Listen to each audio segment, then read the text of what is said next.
বন্ধুসকল আজি দেওবাৰ ভাবিলোঁ অলপ ফুৰি আহোঁ সেয়ে ওলাই গ'লোঁ খুব ধুনীয়া এটা জেগালৈ বুলি লগত বন্ধু ৰাহুল নেওগ আৰু সীমান্ত নেওগো ওলাল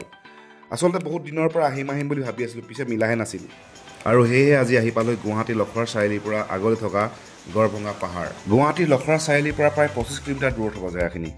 সঁচাকৈ এটা পৃথক পৰিৱেশ আৰু অলপ সময় এনেকুৱা পৰিৱেশৰ মাজত থাকিবলৈ পাই নিজৰ মাইণ্ডটো খুব ফ্ৰেছ যেন অনুভৱ কৰিলোঁ আৰু এই ধুনীয়া পাহাৰৰ পৰা বৈ থকা পানীখিনি দেখি ৰ'ব নোৱাৰিলোঁ গৰমত এনেকুৱা ঠাণ্ডা পানী পালে আৰু কি লাগে সেয়ে প্ৰায় আধা ঘণ্টামান সময় পানীত পৰি থাকিলোঁ চাৰিওফালে সেউজীয়া গছ গছনিৰে ভৰি থকা এই ঠাইখিনিত সময়খিনি পাৰ কৰি বহুত ভাল লাগিছে আৰু এটা কথা এইখিনি যিহেতু ফৰেষ্ট এৰিয়া পৰে গতিকে ইয়াত মাজে মাজে হাতীৰ জাক ওলায় সেইকাৰণে আন্ধাৰ হোৱাৰ আগতেই ইয়াৰ পৰা ওলাই যাবলৈ নিৰ্দেশনা আছে এনেদৰে প্ৰায় আধা ঘণ্টামান সময় আমি তাত পাৰ কৰি এতিয়া উভতি আহিলোঁ সেই স্পটটোলৈকে ৰাস্তাটো যিহেতু খুবেই ধুনীয়া গতিকে আমাৰ ৰাহুল নেওগে এটা বিহুকে জুৰিলে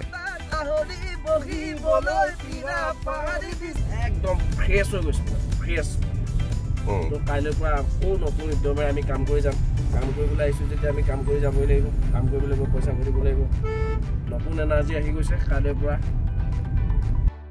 ঘূৰি আহি লখৰা চাৰিআলিৰ পৰা লৈ ল'লোঁ অলপ গাহৰি যিহেতু আন্ধাৰ হ'লেই ভাবিলোঁ ৰাহুল নেওগৰ ৰুমতে গাহৰি বনাই ভাতটো খাই যাওঁ এয়া ভাত ৰেডি হৈ গৈছে ভিডিঅ'টো চাই কেনেকুৱা পালে জনাব যদি ভাল পালে লাইক কমেণ্ট আৰু শ্বেয়াৰ কৰিবলৈ নাপাহৰিব থেংক ইউ